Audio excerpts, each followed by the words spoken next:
Welcome to Medify. So let's start microbiology. So today we'll start a new unit which is GIT or gastrointestinal system, in which we'll today start diarrhea, which is our first topic. So let's start diarrhea or gastrointestinal infective syndrome.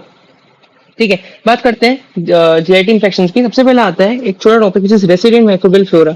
Resident microbial flora मतलब कि जो flora यानी कि जो micro organism अपनी body के अंदर पहले से ही रेसिडेंट कर रहे हैं, मतलब पहले से ही रह रहे हैं, उसको उसमें वो किसमें आते हैं? अपने रेसिडेंट माइक्रोबियल फ्लोरा में। अब वो कौन कौन से होते हैं? तो उसमें आते हैं दो टाइप के।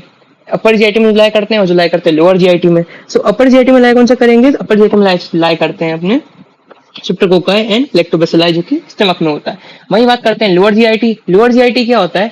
जो अपनी डिओडनम है, ठीक है, डिओडनम का जो सेकंड पार्ट होता है, second part of duodenum is lower GIT. उसके नीचे जितना भी आएगा सब लोअर जीआईटी में जाएगा।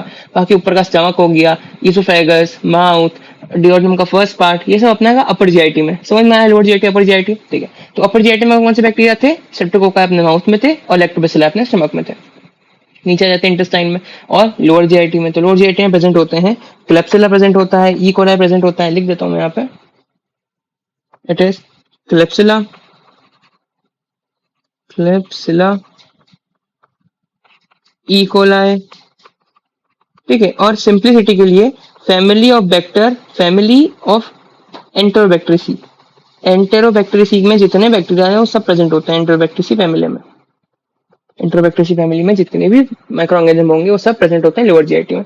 Next we talk about bacterial diseases और डायरियल डिसीजेस। और डायरियल डिसीज, डायरियल डिसीज क्या है? मैंने बताया कि डायरिया इज सिंड्रोम। सिंड्रोम मतलब ग्रुप ऑफ डिसीज और ग्रुप ऑफ सिम्टम्स।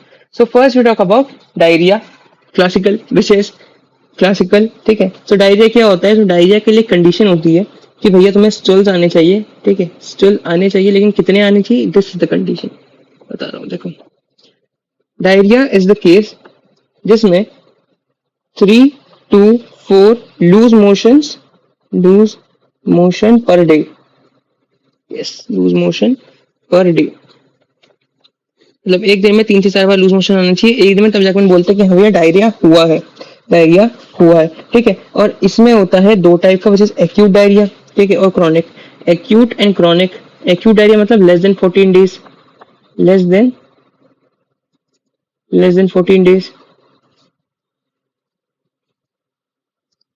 क्रॉनिक की बात करेंगे तो मोर देन 14 डेज आ जाएगा, ठीक है। ये क्यों होता है? Acute diarrhoea is because of bacterial and parasitic infection, parasitic infections, bacterial और पैरासाइटिक इन्फेक्शन के कारण हो जाता है डायरिया, ठीक है। और एक्यूट डायरिया क्या होता है? 14 दिन से कम अगर डायरिया है तो एक्यूट डायरिया में आएगा। और डायरिया का जो मेन क्राइटेरिया होता है वो क्या है? 3 से 4 बार लूज मोशन आने चाहिए पर डे, एक दिन में। Then we talk about dysentery. Dysentery जो है ये क्या है? डायसेंट्री नथिंग, डायसेंट्री सिंपली ये होता है कि जो तुम्हारे मोशंस आ रहे हैं, ठीक है, जो मोशन हो रहे हैं उस मोशन में म्यूकस या फिर ब्लड, इन दोनों में से कोई भी चीज बढ़ जाए, ठीक है, म्यूकस या फिर ब्लड, इन दोनों में से कोई भी चीज बढ़ जाए तो उसको हम डायसेंट्री बोल देंगे। क्या होता है dysentery? Diarrhoea with increase secretion of mucus plus blood, ठीक है। इसके साथ साथ एब्डोमिनल पेन होना चाहिए, एब्डोमिनल पेन होता है इसमें। और third condition is fever, fever भी हो जाता है, ठीक है। Then we talk about next is travel और ट्रेवलर डायरिया। ट्रेवलर डायरिया मतलब बस इन्फेक्टियस इलनेस, मतलब ये जो होता है सबसे कॉमन होता है कि भैया मैं कहीं बाहर घूमने गया, मैं डायरिया हो गया, मैं बाहर घूमने गया, मैं डायरिया हो गया, ठीक है। तो ट्रेवलर डायरिया ये most common travel related disease होती है। It is travel related disease. इसमें क्या होता है? इसमें एपिडेमोलॉजी देखी जाती है कि कौन सी कंट्री में तुम जाके ट्रेवल कर रहे हो। एपिडेमोलॉजी, डेमोलॉजी। एपिडेमोलॉजी क्या देखेंगे इसमें अपन कि 20 to 50% ऑफ डायरिया जो होते हैं वो ट्रेवल डायरिया में आते हैं, और उसमें जो कंट्री होती है वो कौन सी कंट्री होती है? It is central and south Asia, जो कि मेन इसमें होती है। इंडिया इज साउथ एशिया, ठीक है।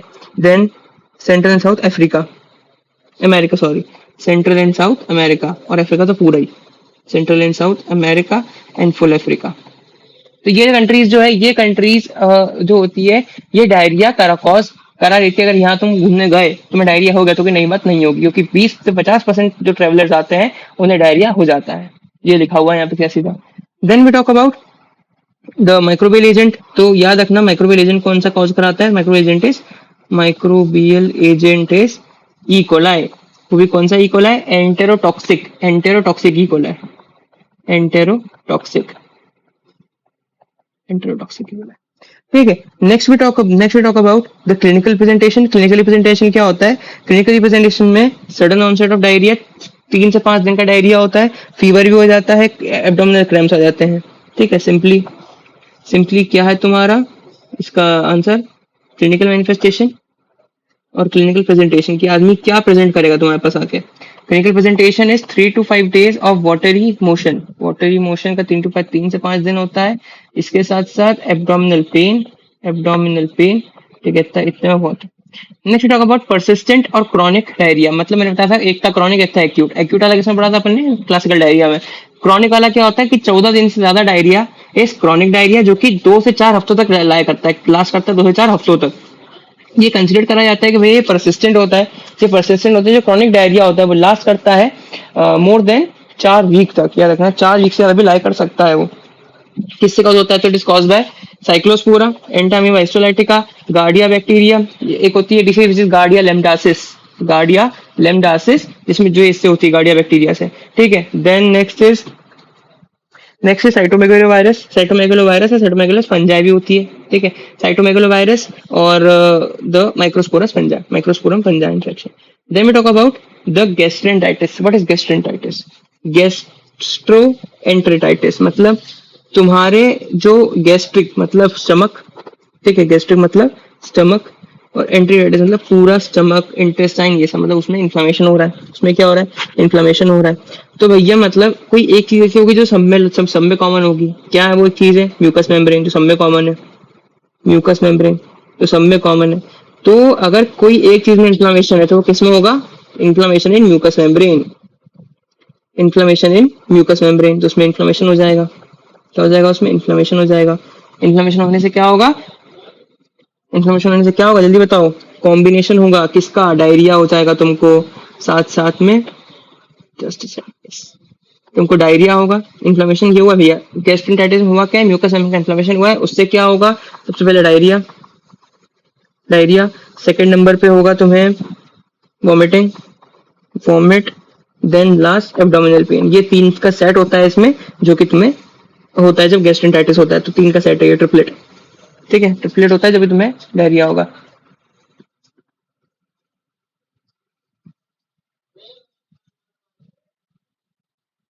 Abdominal pain. लेकिन talk about food poisoning. Food poisoning कुछ नहीं है, बस वो इलनेस या वो इन्फेक्शन जो कि तुम्हें फूड से लगा हो, it is food poisoning. Food poisoning is what? कि तुम्हें कोई भी इन्फेक्शन या कोई भी इलनेस किससे आई हो? फूड से आई हो। फूड एक्वायर्ड इलनेस और food acquired infection is food poisoning, जिसको हम पढ़ेंगे इसके नेक्स्ट लेक्चर में पूरा डिटेल में। Next talk about the inoculum side. Inoculum side कितनी क्या होनी चाहिए? तो याद रखना, अगर कोई बैक्टीरिया तुम्हारी बॉडी के अंदर आ रहा है और तुम्हें डायरिया कॉज करा रहा है या डायरेक्ट डिसीज कॉज करा रहा है, तो वो किस साइज में होना चाहिए, वो किस कंसंट्रेशन में होना चाहिए जो कॉज कराएगा। तो अगर ई कोलाई है, अगर ई कोलाई में डायरिया कॉज कराएगी तो उसे 10 to 100 बैक्टीरियाज पे होना चाहिए। इतने बैक्टीरिया तो अपनी बॉडी के अंदर आने चाहिए। एंटेरोटॉक्सिक ई कोलाई कौन सा? एंटेरोटॉक्सिक, क्योंकि अपनी बॉडी के अंदर प्रेजेंट है ई कोलाई पहले से ही। एंटेरोटॉक्सिक मतलब वो ई कोलाई जो कि म्यूटेटेड है। ठीक है, कि भाई हाँ ये जाकर अफेक्ट कर सकता है तुम्हारे स्टमक को। ठीक है। अगर विब्रियो कॉलरा आता है तो कितना होना चाहिए? वो 10 to the power 5 to 10 to the power 8 bacilli, 10 to the power 5 to 10 to the power 8 bacilli. और अगर साल्मोनेला आता है तो salmonella 10 to the power 3 to 10 to the power 5 bacilli. Then we talk about toxin production. ये कौन कौन से toxin बनाते हैं? सो ये बनाते हैं जो जितने बैक्टीरिया हैं, ये मिलकर बनाते हैं 3 टॉक्सिन। कितने टॉक्सिन बनाते हैं? 3 टॉक्सिन। पहला है एंटेरोटॉक्सिन, सेकंड है cytotoxin, and third is neurotoxin. देखो इन सबके नाम से समझ में आ रहा है। एंटेरोटॉक्सिन मतलब वो टॉक्सिन जो कि तुम्हारे इंटेस्टाइनल म्यूकोसा या तुम्हारे स्टमक की लाइन को अफेक्ट करेगी। किसको अफेक्ट करेगी? टॉक्सिन 4। ठीक है। Toxin for intestinal mucosa. Intestinal mucosa, ठीक है, और स्टमक लाइनिंग इसको अफेक्ट करेगी, तो भैया उसके लिए टॉक्सिन है, उसके लिए टॉक्सिक है ये। सेरोटॉक्सिक है, इज टॉक्सिक फॉर सेल, जो म्यूकोजल सेल्स हैं उनके लिए टॉक्सिक है ये, ठीक है, म्यूकोजल सेल तो उसके लिए टॉक्सिक है, म्यूकोजल सेल्स के लिए टॉक्सिक है ये।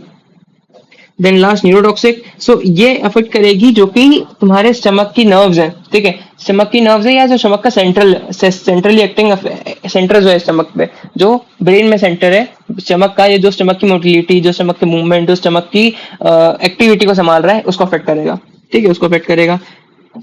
तो toxic to central nervous system, central nervous system CNS project करेगा। अब इससे फर्क पड़ता है कि इनमें कौन कौन सा डायरिया हो सकता है। फॉर सपोज अगर एंटेरोटॉक्सिन को बनाना है, सो एंटेरोटॉक्सिन से डायरिया होगा, उसको हम बोलते हैं वाटरी डायरिया। क्या बोलते हैं? वाटरी डायरिया, वाटरी डायरिया बोलते हैं। यही अगर सेरोटॉक्सिक डायरिया को सेरोटॉक्सिक या साइटोटॉक्सिन भी बना रहा है, तो साइटोटॉक्सिन से बनता है inflammatory diarrhoea, inflammatory diarrhoea, inflammatory diarrhoea. Last is neurotoxin, जो न्यूरोटॉक्सिन होता है वो क्या बनाएगा? So, वो बनाएगा, वो कुछ बनाएगा नहीं, वो प्रोड्यूस करेगा वॉमिटिंग। क्या प्रोड्यूस करेगा? वॉमिटिंग प्रोड्यूस करेगा, it produce vomit. Next we talk about the predisposing factors. Predisposing factors की अगर बात करेंगे तो सबसे पहला प्रीडिस्पोजिंग फैक्टर है अपने पास, it is suppression of normal flora. सबसे पहला सप्रेशन ऑफ नॉर्मल फ्लोरा। ये क्या होता है?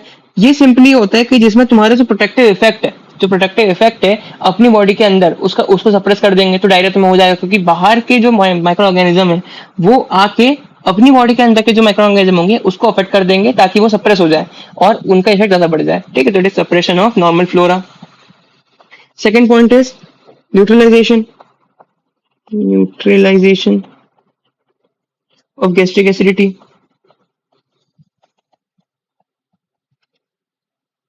इसमें एक अकेला एक स्पेशल वो होता है bacteria which is Vibrio cholerae, Vibrio cholerae, जो को अपन लेते हैं क्योंकि वो क्या करता है, वो तुम्हारे एसिड को लायबल बना देता है, मतलब एसिड को रिलीज नहीं हो पाता, एसिड रिलीज नहीं हो पाता क्योंकि जो एसिड रिलीजिंग सेल्स है ये उनको ब्लॉक करता है। सो इस कारण से एसिड, स्टमक की एसिडिटी उसको कम करता है, स्टमक की एसिडिटी वो कम करता है, सिर्फ विब्रियो कोलेरा वो अकेला सीन है। Next is antibiotic associated, antibiotic associated मतलब कुछ ऐसा जो एंटीबायोटिक अपन ने लिए जो किसी बैक्टीरिया के लिए है या किसी माइक्रो ऑर्गेनिज्म के लिए है, जो कि अपने को डायरिया कॉज करा रही है, जो क्या कॉज करा रही है, अपने को डायरिया कॉज करा रही है, ठीक है। और ये मेनली वो वाले होते हैं जिसमें तुम्हारा जो एंटीबायोटिक बहुत समय से चल रही है, बहुत समय से हो गई एंटीबायोटिक समय चल रही है, उसमें डायरिया तुमको हो सकता है, ठीक है। And last is impaired host immunity, impaired host immunity मतलब इंसान की इम्यूनिटी ही कम है। अगर इम्यूनिटी उसकी कम है तो भैया उसको कोई भी बैक्टीरिया कोई आ सकता है और इसको इन्फेक्ट कर सकता है। ऑपॉर्चुनिस्टिक इन्फेक्शन की कहानियां भी उसमें बढ़ जाती है, ठीक है।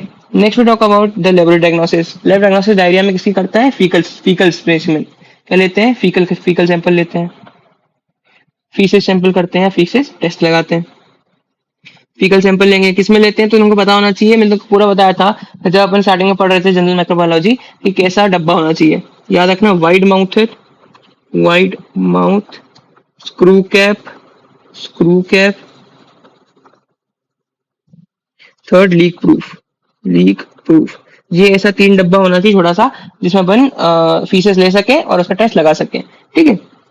देन कौन सा मीडियम होता है तो याद रखना, वो मीडियम अपन आगे पढ़ेंगे माइक्रोस्कोप में। बाकी तो माइक्रोस्कोपी जो होता है इट इज कलर, कि भैया कलर देखो सबसे पहले तो।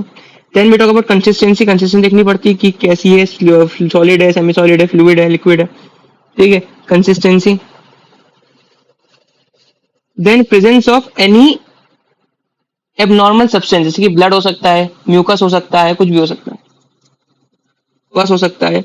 सो presence of any abnormal substance, presence of any abnormality, simply इसकी ब्लड, बस, ठीक है। Last is presence of parasite.